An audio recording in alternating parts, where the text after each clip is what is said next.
Covid का खतरा अभी टला नहीं है, सफर करना अभी भी रिस्की है, कहीं जाना रिस्की है, लेकिन अगर कहीं जाना बहुत जरूरी है तो कौन सा साधन है सबसे कम रिस्की?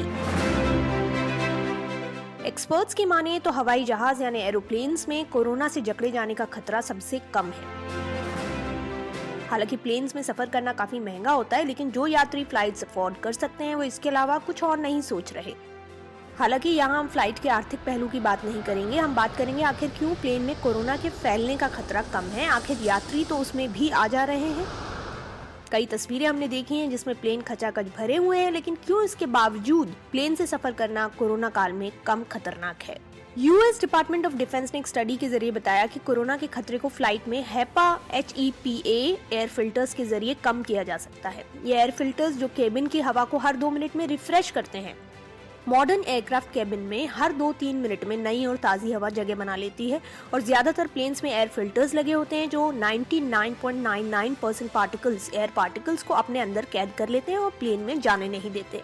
इसके अलावा प्लेन में जो नए प्रोटोकॉल जारी हुए हैं उसने भी हालात को बहुत काबू में किया है, जैसे टेम्परेचर स्क्रीनिंग, यात्री और क्रू दोनों का चेहरे को ढक के रखना, केबिन की इंटेंसिव क्लीनिंग और फ्लाइट के दौरान चलना फिरना बेहद कम होना, जिससे पहले भी बढ़ावा नहीं दिया जाता था।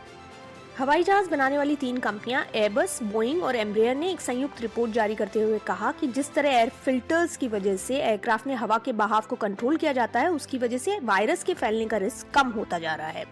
स्टडी में एक एक्सपेरिमेंट किया गया जिसमें प्लेन में वायरस के खतरे को नापने के लिए बोइंग के 2 एयरक्राफ्ट को फ्लाइट के दौरान और ग्राउंड पर 8 दिन तक टेस्ट किया गया और देखा गया कि लंबी दूरी की फ्लाइट्स में यात्री के एरोसोल से सामना होने का कितना खतरा है। एरोसोल का मतलब क्या है? जब हम छींकते, खांसते, गाते या बोलते हैं तब हमारे नाक या मुंह से जो छींटे बाहर निकलते हैं वो आसपास की हवा के साथ मिलकर एरोसोल बनाते हैं। ये एरोसोल हवा में ज्यादा देर तक रहते हैं और इनसे वायरस के हम तक पहुंचने का खतरा ज्यादा बनता है।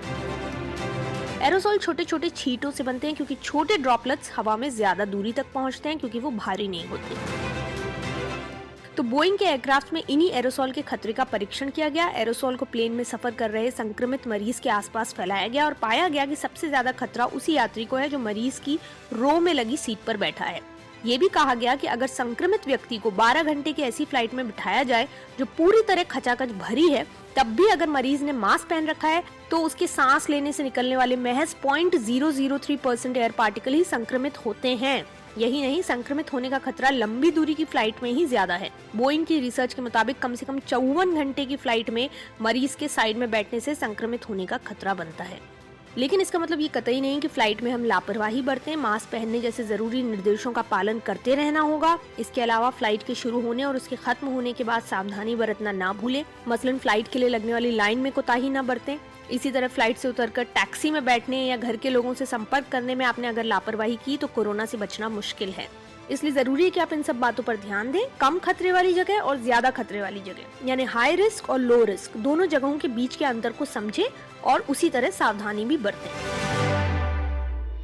Presenting V News app available on Google Play and App Store. Download it now.